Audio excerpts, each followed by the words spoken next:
जय हिंद, जय भारत। मेरे प्यारे बच्चों, आप लोगों का मेरे इस channel Jeetpur with Jeet sir में आपका स्वागत है।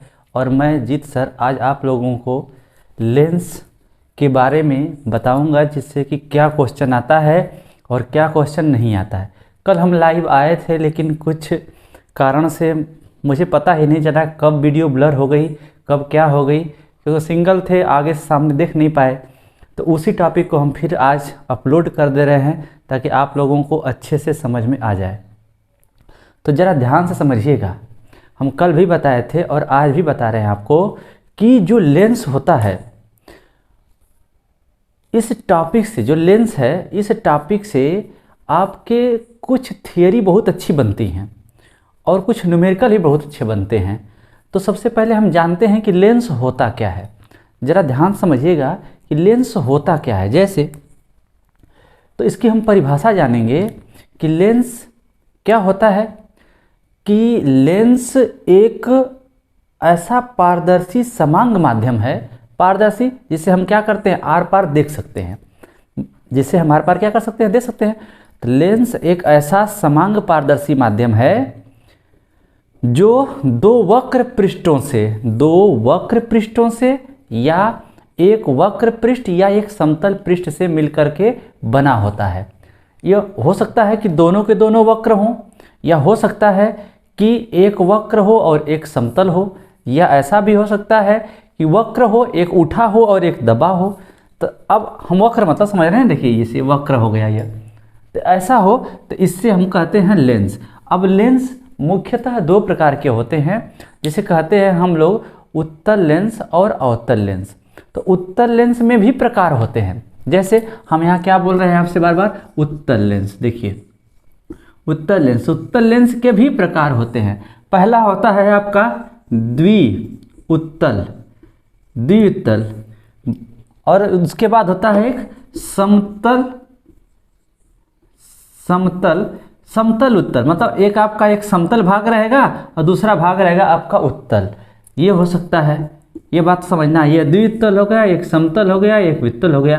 एक होता है अवतला उत्तल, जैसे इस टाइप में देखिए, ये अवतल पृष्ठ है और ये आपका क्या है, उत्तल। जो उठा होता है वो आपका उत्तल होता है और जो दबा होता है वो आपका अवतल होता है। ये छोटी बात तो आप लोगों को पता होगा, लेकिन जो आपका एग्जाम में आएगा, एग्जाम देखिए जनवरी के महीने में है आपका एयरफोर्स का एग्ज़ाम। अभी 5-7 दिन बाद आपका कोस्ट गार्ड का एग्ज़ाम शुरू हो जाएगा।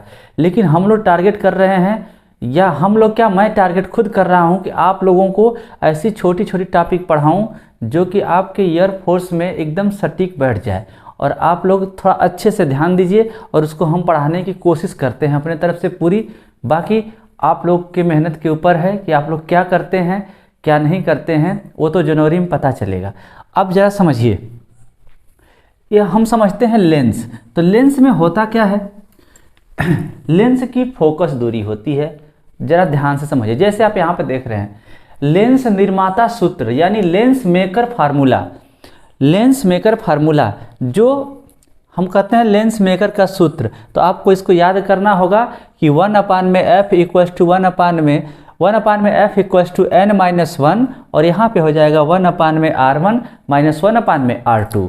n क्या है, पहले माध्यम के सापेक्ष दूसरे माध्यम का अपवर्तनांक, जिसे हम कहते हैं रिफ्लेक्टिव इंडेक्स बोलते हैं। और यहाँ पर r1 और r2 क्या है, वहाँ पर जो पृष्ठ रहेंगे उनकी वक्रता त्रिज्या है, ठीक। और यहाँ पर f फोकस दूरी है। तो हम लेंस के फोकस दूरी पर कितने प्रश्न बनते हैं आपको ये अच्छे से समझाएंगे। तो इससे तो न्यूमेरिकल बनेगा, तो आप कर लेंगे। एक बात ज़रा समझिएगा कि हम बताएं आपको कि लेंस कई प्रकार के होते हैं, क्या होते हैं वो तो छोटी छोटी बातें हैं, लेकिन लेंस की फोकस दूरी पर कितने क्वेश्चन हमारे बन सकते हैं। ऐसे समझिए कि लेंस, ये लेंस है, यह लेंस एक बार वायु में हो सकता है, यह लेंस किसी माध्यम में हो सकता है। माध्यम मतलब तेल के अंदर हो जाए, द्रव के अंदर हो जाए, पानी मतलब जल के अंदर हो जाए, किसी भी माध्यम में हो सकता है जिसमें कि प्रकाश क्या हो, गमन कर सके, गति कर सके, मूव हो सके उसमें। तो हम ये समझेंगे उसको। और हर माध्यम का अपना अपवर्तनांक अलग अलग होता है, इस बात को जरा ध्यान से समझिएगा। देखिए जैसे पहला सूत्र क्या है हम बताएंगे इस पर कि कितना क्वेश्चन बनेगा, लेकिन सबसे पहले हम लोग को सूत्र को जानना है, इस बात को समझिए आप। तो पहला है लेंस निर्माता सूत्र, जिसे हम कहते हैं लेंस मेकर का सूत्र। अभी तो हो जाएगा 1/f equals to n minus 1, 1/r1 minus 1/r2। इसी तरह दूसरा लेंस का सूत्र होता है, लेकिन इस सूत्र को, जो आपका यह सूत्र है, ध्यान दीजिएगा, इस सूत्र को हम FUV में संबंध भी कहते हैं, FUV में संबंध भी कहते हैं। अच्छा, यहाँ पर F तो जानते हैं आप फोकस दूरी है, U क्या है वस्तु की दूरी, और यहाँ पर आपका V क्या है प्रतिबिंब की दूरी। तो इस बात को जरा समझिएगा। इसी तरह अगर लेंस को कह दिया जाए आपसे कि लेंस को किसी द्रव में डुबो दिया जाए, तो अच्छा ये हम कह रहे हैं कि वायु में उसकी फोकस दूरी कुछ अलग है, तो अगर उसको हम किसी द्रव में डुबोएंगे, किसी मीडियम में अगर उसको डुबो दिया जाए, तो क्या उसकी फोकस जो लेंथ होगी क्या सेम होगी? ऐसा कुछ नहीं है। जैसे हम आपसे कह दें कि आप बाहर रास्ते पर ऐसे दौड़ रहे हैं, 1 सेकेंड में कुछ दूरी चल रहे हैं, या 1 सेकेंड में, 1 मिनट में, 1 घंटे में या कुछ दूरी चल रहे हैं, आपको हम कह दें किसी मीडियम में, मतलब पानी में दौड़ने के लिए, तो पानी में क्या उतना ही दौड़ेंगे? नहीं। तो जब प्रकाश किसी एक माध्यम से दूसरे माध्यम में जाता है तो उसका तरंग दैर्ध्य और उसकी चाल में परिवर्तन होता है। प्रकाश का एक गुण ऐसा है जो परिवर्तित नहीं होता है, वो होती है आवृत्ति। इस बात को ध्यान रखना है आपको।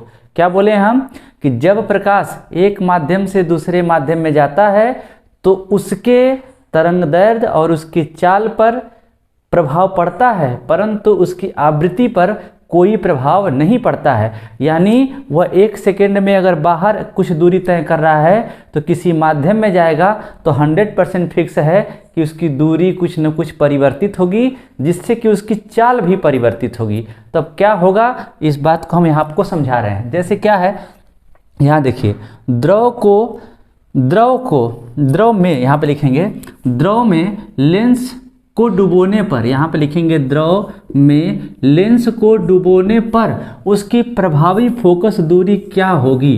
प्रभावी फोकस दूरी क्या होगी? तो यहाँ देखिए हम लिखे हैं F equals to ANG। ANG क्या है? वायु के सापेक्ष, जो लेंस है तो ग्लास है ना, तो कांच है आपका, तो वायु के सापेक्ष कांच का अपवर्तनांक -1, और L क्या हो गया? लिक्विड, जिस द्रव में उसको हम डुबो रहे हैं उसका अपवर्तनांक हो जाएगा LNG -1। इस फार्मूला को ध्यान से समझ लीजिएगा, बहुत ही इंपॉर्टेंट है ये बात को समझिएगा कि किसी लेंस को किसी माध्यम में डुबोने पर वह माध्यम अगर द्रव है तो उसकी प्रभावी दूरी यही होती है। इस बात को समझिएगा। अभी इस पर हम आपको 3 और बताएंगे थियरी, और क्या थियरी है उस बात को समझेंगे। अब आ जाइए नंबर 4 टॉपिक पर। देखिए इस टॉपिक को समझिए कि ये टॉपिक क्या है। जैसे हम इसे क्या कहेंगे, पहला आपका भाग है समतल और दूसरा भाग है आपका उत्तल, तो इसको कहेंगे हम समतलोत्तल या समतल उत्तल लेंस, इसको हम कह सकते हैं समतल उत्तल लेंस। तो पता है एक आपकी थियरी यहाँ से बनती है, बहुत ही अच्छी थियरी बनती है कि यदि समतल उत्तल लेंस को, इसके उठे हुए भाग को अगर कलई या पेंट कर दिया जाए तो यह क्या बन जाता है? क्या बन जाता है? अगर प्रश्न पूछेगा आपसे तो पूछेगा कि क्या यह उत्तल दर्पण बन जाता है, क्या यह अवतल दर्पण बन जाता है? तो किसकी कलई किए रहेंगे? पहली बात को समझिए, हम यहाँ पर इसके चारों तरफ चांदी का एक लेप लगा देते हैं। चांदी का क्या लगा देते हैं? यहाँ पर एक लेप लगा देते हैं। तो आपसे पूछेगा कि जो यह लेंस था, कौन सा लेंस? समतल उत्तल लेंस, यानी समतल उत्तल लेंस अब एक दर्पण की तरह कार्य करेगा। तो कौन सा दर्पण बनेगा? उत्तल बनेगा कि अवतल बनेगा? तो इस बात को समझिएगा, यह पृष्ठ आपका उत्तल है, इसलिए यह बनेगा आपका अवतल दर्पण। ये क्या बन जाएगा? आपका अवतल दर्पण। अब पूछेगा कि जैसे इस पर कलई या पेंट करेंगे तो अब इसकी फोकस दूरी का सूत्र क्या होगा? तो देखिए यहाँ पर लिखे हैं आपका हम F dash equals to n-1 अपान में 2n इंटू में F। यह F क्या है? जब इस पर कलई या पेंट करेंगे तब की फोकस दूरी, और F क्या है? उसकी पहले की फोकस दूरी, और यहाँ पर n क्या है? पहले माध्यम के सापेक्ष दूसरे माध्यम का अपवर्तनांक। यहाँ तक बच्चे अगर आपको बात समझ में आई होगी तो ध्यान दीजिएगा अब आगे। आगे हम आपको समझाएंगे इस कथन से, पहले कथन से कितने थियरी बनते हैं। इस पिछली बार एयरफोर्स में 25 तारीख को जो पेपर हुआ था उसमें यह प्रश्न पूछा था, हम खुद वहाँ पर मौजूद थे और उसको देखे। तो ज़रा ध्यान दीजिएगा, क्या है यहाँ समझिए। ये है फोकस दूरी का सूत्र, लेंस मेकर सूत्र, फार्मूला भी कहते हैं इसको। तो n है और यहाँ पर वक्रता त्रिज्या है।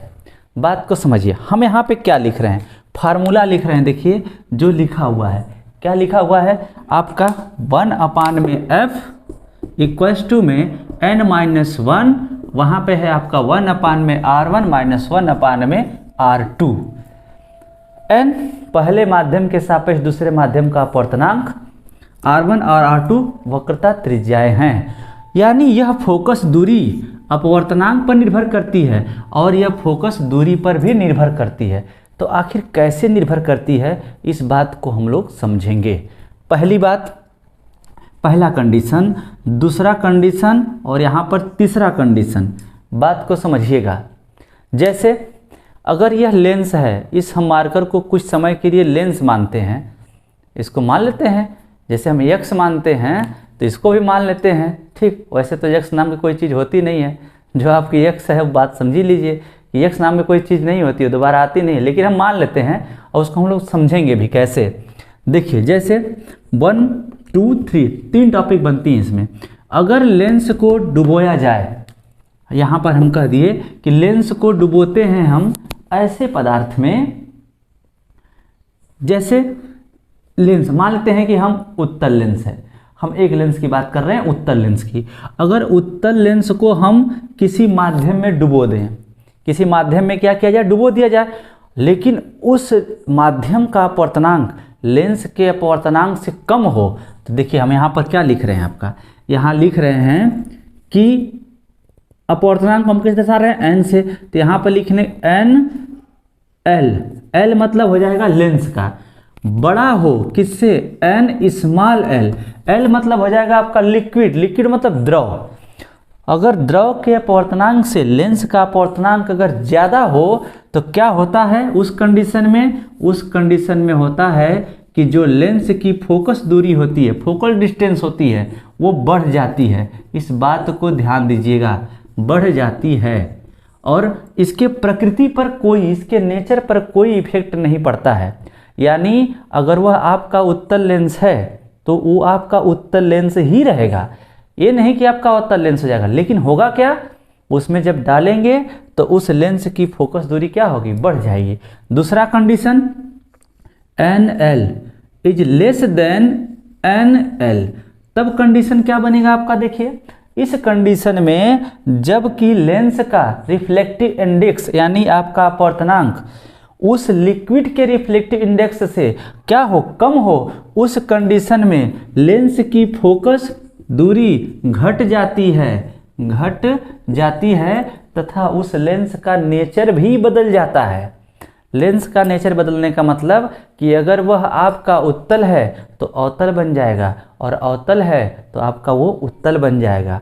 मतलब कि कनकेव है तो कन्वेक्स हो जाएगा, अगर कन्वेक्स है तो आपका वो कनकेव बन जाएगा। इस बात को याद रखिएगा, बहुत ही इंपॉर्टेंट टॉपिक है। आगे है क्या, तीसरा कंडीशन है कि NL equals to n small n, मतलब कि अगर लेंस का आपका रिफ्लेक्टिव इंडेक्स यानी अपवर्तनांक उस माध्यम के अपवर्तनांक के बराबर हो जाए, तब क्या होगा, तब वह लेंस नहीं रह जाएगा, तब वह एक समतल कांच की तरह कार्य करेगा और इस दशा में उस लेंस की फोकस दूरी न तो घटेगी और न तो बढ़ेगी, वो हो जाएगी आपकी अनंत। क्यों, क्योंकि अगर हम यहाँ पर बताइए, अगर एक समतल कांच बनाएं और इसमें कोई प्रकाश की किरण डालेंगे तो ये सीधी रेखा में यहाँ से निकल जाएगी और यह कहीं पर काटेगी नहीं। तो इस कंडीशन में हम क्या कहेंगे, इस लेंस की फोकस दूरी हो जाएगी अनंत। तो यहाँ पर देखिए लिखे थे हम बढ़ जाएगी, यहाँ पर लिखे थे घट जाएगी, लेकिन यहाँ पर जो फोकस दूरी होगी वो हो जाएगी आपकी अनंत हो जाएगी। इस बात को समझ लीजिए। या अब इसको अगर फार्मूला से समझें तो फार्मूला से भी समझ सकते हैं। कैसे, देखिए इसको मिटा रहे हैं, ध्यान समझने की कोशिश करिएगा आप लोग। इसको मिटा करके अगर हम जानें कि कैसे हो सकता है। तो ये सूत्र को देखिए, यहाँ पर लिखे हैं, इस सूत्र को देखिए, 1/f इक्वल्स टू n-1। आगे का छोड़ दीजिए इससे R1 R2 को, उससे हमको मतलब अभी नहीं है। कैसे अनंत होगी? अगर हम यहाँ पे f बराबर निकालेंगे तो क्या होगा, 1/n-1, n-1। अब n क्या है, पहले माध्यम के सापेक्ष दूसरे माध्यम का अपवर्तनांक। बात को समझिएगा। तो f इक्वल्स टू n की जगह 1 में, इस n की जगह लिखेंगे हम किस में से किस में, अगर हम इस लेंस को, ये लेंस है, मान लेते हैं कि इसको हम द्रव में डुबो दिए, तो इसको द्रव में डुबोए तो प्रकाश की किरण कहाँ जा रही है, द्रव से लेंस में। तो पहले माध्यम के सापेक्ष दूसरे माध्यम का अपवर्तनांक n बराबर क्या लिखेंगे यहाँ पर, n2/n1 माइनस में 1। हम क्या बोले हैं, पहला माध्यम का अपवर्तनांक और दूसरे माध्यम का अपवर्तनांक, मतलब उस द्रव का अपवर्तनांक और लेंस का अपवर्तनांक अगर बराबर हो जाए, यानी ये दोनों के दोनों बराबर हो जाएंगे, तो इसकी वैल्यू होगी 1। और जब इसकी वैल्यू होगी 1 तो 1 में से 1 कैंसिल हो जाएगा आपका, तो यहाँ जाएगा 0। f इक्वल्स टू 1/0, यानी इसकी पूरी वैल्यू आपको निकल कर आ जाएगी इनफाइनाइट। अभी समझ में आ गया कि जब लेंस को हम किसी ऐसे द्रव में डुबोएं जिसका कि अपवर्तनांक लेंस के अपवर्तनांक के बराबर हो, इस कंडीशन में फोकस दूरी आपकी अनंत होती है। इतना आपको बात समझ में आ गई होगी। अब आगे चलते हैं हम लोग, इसी से कंडीशन पे आगे बढ़ते हैं, क्या क्या सूत्र कैसे कैसे बनता है समझिएगा। जैसे में देखिए, रेखीय आवर्धन, लेंस का लीनियर मैग्निफिकेशन यानी रेखीय आवर्धन क्या होता है, देखिए इसका फार्मूला मेन होता है m बराबर I/O, I इक्वल्स टू होता है V/U। ये क्या है, देखिए I को यहाँ पर हम कहते हैं प्रतिबिंब की लंबाई, प्रतिबिंब की लंबाई, यानी इसको अगर इंग्लिश में हम कहा जाए तो इमेज ऑफ लेंथ बोलेंगे इसको, I को। यहाँ O मतलब होता है ऑब्जेक्ट, ऑब्जेक्ट मतलब हो जाएगा आपका वस्तु की लंबाई, लेंथ ऑफ ऑब्जेक्ट। यहाँ हो जाएगा V और यहाँ हो जाएगा U। तो V को कहते हैं हम लोग वस्तु की दूरी, ध्यान दीजिए। और यहाँ पर कहते हैं V को कहते हैं हम लोग प्रतिबिंब की दूरी, इसको कहते हैं प्रतिबिंब की दूरी। और U को कहा जाता है वस्तु की दूरी। तो ये आपका है रेखीय आवर्धन, इसको कहते हैं लीनियर मैग्निफिकेशन, इसीलिए इसको स्मॉल m से दर्शाते हैं। अब ये तो मेन फार्मूला है। अगर हम ये कहें तो इसका एक और फार्मूला बनेगा, एक होता है, जैसे देखिए हम जानते हैं कि 1/f इक्वल्स टू 1/v-1/u होता है लेंस की फोकस दूरी के लिए सूत्र। कब, जब उसके प्रतिबिंब की दूरी और वस्तु की दूरी दिया हो तब। आगे क्या है समझना है इसको हमको। अगर इसमें हम दोनों साइड में यानी बोथ साइड में अगर v से मल्टीप्लाई कर दें तो फार्मूला बन जाएगा। देखिए इसको हम मिटा रहे हैं तो क्या फार्मूला बनेगा, पहला बनता है, देख समझिएगा ध्यान से, क्या बनेगा, एक बनेगा m, अगर हम यहाँ देखिए ये m होगा, इधर ट्रांसफर हो जाएगा तो यहाँ पर भी आपका रहेगा v और यहाँ पर भी हम निकाल के समझा दे रहे हैं। अगर आपको इस बात को नहीं समझ में आ रही तो देखिए v/f, यहाँ पर v करेंगे दोनों, तो यहाँ हो जाएगा 1, यहाँ हो जाएगा v/u। और यह देखिए किसके बराबर है, जरा समझिए तो m के। तो अगर इसको हम पूरे को सॉल्व करें तो जब पूरे को सॉल्व करेंगे तो ये हो जाएगा m, तो m को यहाँ ट्रांसफ़र कर देंगे, जब इधर इसको करेंगे तो क्या बनेगा, आपका यहाँ पर m f माइनस v अपान में बन जाएगा यह f। तो देखिए यह कहते हैं इसको रेखीय आवर्धन, लेंस की फोकस दूरी और प्रतिबिंब की दूरी में संबंध। तो अगर यहाँ पर प्रतिबिंब की दूरी है तो वहाँ पर हम वस्तु की भी दूरी में संबंध निकाल सकते हैं। तो ये फार्मूला होता है U+F। ये तीन सूत्र को आपको एक बार में समझना है। तीनों पर कोई न कोई न्यूमेरिकल कभी न कभी आ सकता है, इस बात को समझिएगा। और ये भी बात ध्यान रखिएगा कि न्यूमेरिकल लगाते समय ही हम क्वेश्चन के कंडीशन के बेस पर ही इन सब की वैल्यू प्लस या माइनस लगते हैं, अन्यथा जिसकी वैल्यू नहीं दी रहेगी उसका मान जिसका हमको निकालना रहेगा उसका हम कभी भी चिन्ह नहीं रखते हैं। हाँ, जो वैल्यू दी रहेंगी उसके आधार पर उसका चिन्ह हम लोग रखेंगे। ये बात हो गई देखिए रेखीय आवर्धन की। यहाँ तक अगर आपको बात समझ में आ गई तो हम आगे चलते हैं, जरा बात को समझिएगा।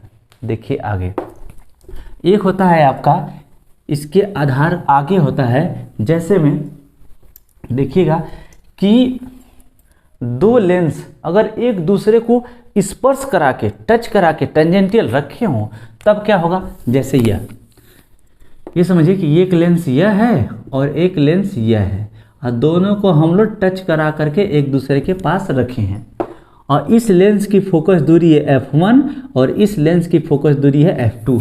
तो पूछेगा कि संयुक्त लेंस की फोकस दूरी क्या होगी, तो इसका सिंपल फार्मूला हम समझेंगे कि 1/f equals to 1/f1 plus 1/f2, ये हो जाएगा संयुक्त लेंस की फोकस दूरी। तो अगर यहीं पर हम समझें कि लेंस की क्षमता,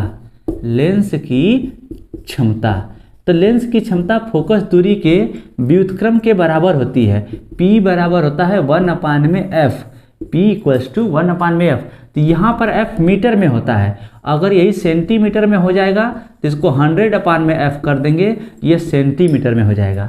लेंस की क्षमता का मात्रक याद कर लीजिए, ये होता है आपका डायोप्टर, ये होता है आपका डायोप्टर। ये बात समझना है हमको, ये आपका मीटर में, ये आपका सेंटीमीटर में, लेंस की क्षमता का मात्रक हो जाएगा आपका डायोप्टर। अब जरा समझिए, अगर एक लेंस के लिए क्षमता हम P लिख रहे हैं, तो यहाँ पर जैसे दो लेंस को हम आपस में कंबाइंड किए हैं, जो एक दूसरे को स्पर्श कर रहे हैं, टच कर रहे हैं, तो उसकी हम टोटल फोकस डिस्टेंस हम निकाले हैं 1/f equals to 1/f1 plus 1/f2। तो टोटल हम क्षमता भी तो निकाल सकते हैं इसकी, तो टोटल क्षमता क्या हो जाएगी, देखिए 1/f इक्वल्स टू किसके बराबर होता है, P के, तो इसकी जगह पर हम P लिख सकते हैं, तो यहाँ पे हो जाएगा आपका P, इसकी जगह क्या लिख सकते हैं P1, और इसकी जगह लिख सकते हैं आपको P2। यानी संयुक्त लेंस की जो क्षमता हो जाएगी, शक्ति हो जाएगी, वो हो जाएगी P equals to P1 plus P2। लेकिन इस बार 27 तारीख को जो एयरफोर्स का पेपर हुआ था पिछले वाले में, आप लोगों को याद होगा, जितने बच्चे अगर पेपर दिए होंगे तो बात को जरा समझिएगा, उसमें कैसे क्वेश्चन पूछा था, इसको हम मिटा देते हैं।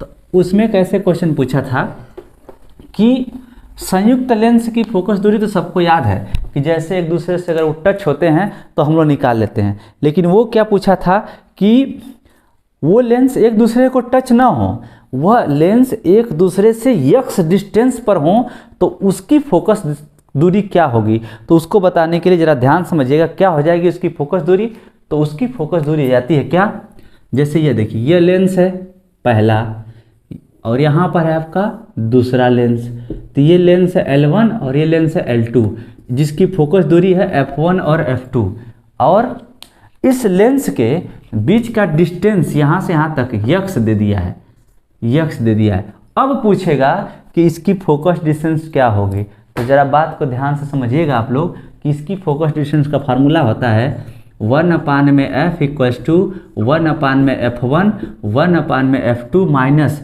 x/f1 f2। ये होता है, देखिए जब दो लेंस एक दूसरे से x डिस्टेंस पर हों तो उसका जब फोकस डिस्टेंस आपसे पूछता है तब ये फार्मूला हो जाता है। x या क्या है, दो लेंसों के बीच की डिस्टेंस है, इस बात को हमको समझना है। और f1 f2 क्या है, इन पहले लेंस और दूसरे लेंस की फोकस डिस्टेंस यानी फोकस दूरी है। अब जब हम जान गए कि जब यह x डिस्टेंस पर हैं तो इसकी फोकस दूरी हम निकाल सकते हैं, तो इसी तरह उनकी क्षमता भी निकाल सकते हैं, क्षमता निकाल सकते हैं। अब बताइए 1/f बराबर क्या हो जाएगा P, 1/f1 बराबर क्या हो जाएगा P1 प्लस 1/f2 बराबर क्या हो जाएगा P2।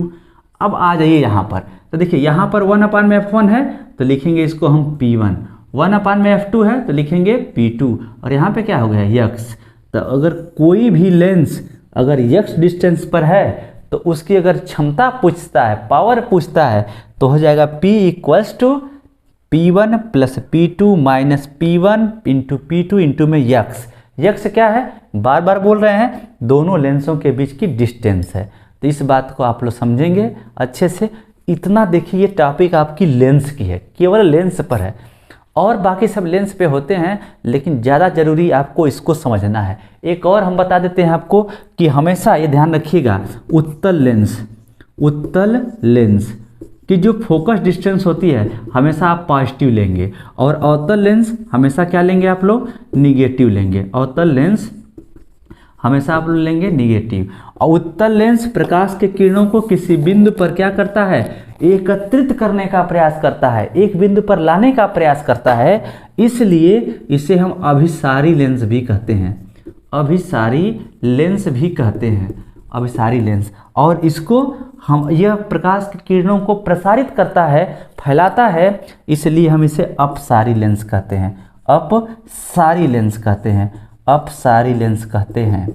ये आपका देखिए लेंस पर जितना टॉपिक हो सकता था मैंने आपको बताया कि लेंस को जब कहीं हम डुबोते हैं तो उसके प्रकृति पर भी प्रभाव पड़ता है, अगर नहीं पड़ता है तो उसकी फोकस दूरी पर प्रभाव पड़ता है, क्या पड़ता है।